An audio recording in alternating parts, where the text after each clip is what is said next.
जब शेर अपना खेल खेलता है तब गीदड़ों की बोलती बंद हो जाती है।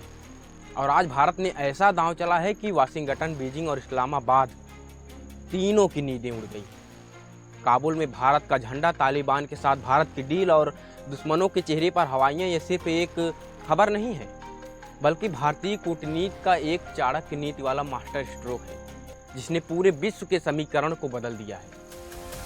भारत और तालिबान के बीच एक ऐतिहासिक समझौता हुआ है और इस डील का केंद्र है काबुल में भारत का नया दूतावास परिसर।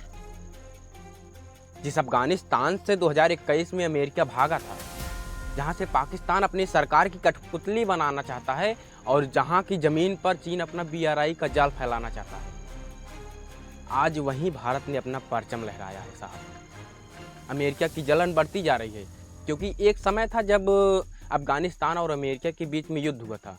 अमेरिका 20 साल, $2 ट्रिलियन और 2400 सैनिकों की शहादत के साथ अंत में उसे भागना ही पड़ा था। और आज भारत बिना एक भी गोली चलाए काबुल में वापसी कर रहा है। वाशिंगटन की समझ में नहीं आ रहा है कि भारत ने वो कैसे कर दिया जो अमेरिका नहीं कर पाया। चीन की बेचैनी बढ़ रही है क्योंकि उसके बेल्ट एंड रोड के सपने चकनाचूर हो गए हैं। अफगानिस्तान में भारत की मौजूदगी मतलब चीन की वकान कॉरिडोर योजना पर सीधा प्रहार और ड्रैगन की आंखों में खून उतर आया है। और सबसे बड़ी बात कि पाकिस्तान कोमा में है। इस्लामाबाद तो पूरी तरह से शौक है।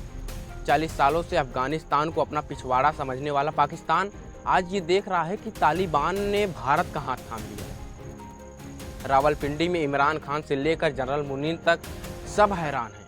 और सबसे बड़ी बात यह है कि ये डील कोई ओवरनाइट नहीं होती बल्कि ये भारत की लंबी दूरदर्शिता और सोच का परिणाम है। हमेशा हम अफगान की जनता के साथ खड़े रहे। स्कूल, अस्पताल, सड़कें, बांध सब कुछ बनवाया उनके लिए डेमोक्रेसी बिल्डिंग नहीं बल्कि नेशन बिल्डिंग की निर्माण करवाई हमने। कभी आतंकवाद को सपोर्ट नहीं किया, पाकिस्तान की तरह कभी आतंकियों को नहीं पाला हमने। अफगानों को भाई माना, गुलाम नहीं। तालिबान को भी रिस्पेक्ट दी हमने।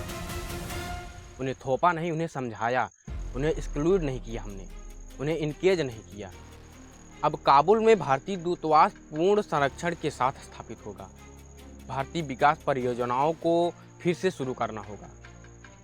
व्यापार और कनेक्टिविटी कॉरिडोर, मानवीय सहायता और शिक्षा पर सहायता, सहयोग और सबसे बड़ी बात क्षेत्रीय स्थिरता के लिए संयुक्त प्रयास, यह सब होगा। और ये है विश्वगुरु भारत की कूटनीति। प्रधानमंत्री मोदी जी और विदेश मंत्री एस जयशंकर की टीम ने अमेरिका को बताया कि ताकत से नहीं, विश्वास से रिश्ते बनते हैं। चीन को दिखाया कि कर्ज की गुलामी से नहीं, सम्मान के साथ रिश्ता चलता है। और पाकिस्तान को समझाया कि आतंकवाद से नहीं, विकास ही असली ताकत है जो भारत के पास है, आपके पास नहीं। आप तो सुबह शाम आटा और चावल खरीदने वाले लोग हो। भारत वो है जो डरता नहीं, दमदार जवाब देता है, भीख मांगता नहीं, शर्तें रखता है, कभी पीछे नहीं हटता बल्कि आगे बढ़ता है। काबुल में भारत की वापसी सिर्फ एक दूतावास नहीं है, यह है भारत के उदय की घोषणा। यह है विश्व गुरु को संदेश कि भारत अब खिलाड़ी नहीं है, अब खेल बदलने वाला है। वो एक फिल्म का डायलॉग है ना कि मैं वो खिलाड़ी हूँ जो खेल में उतरा तो पूरा खेल बदल देगा।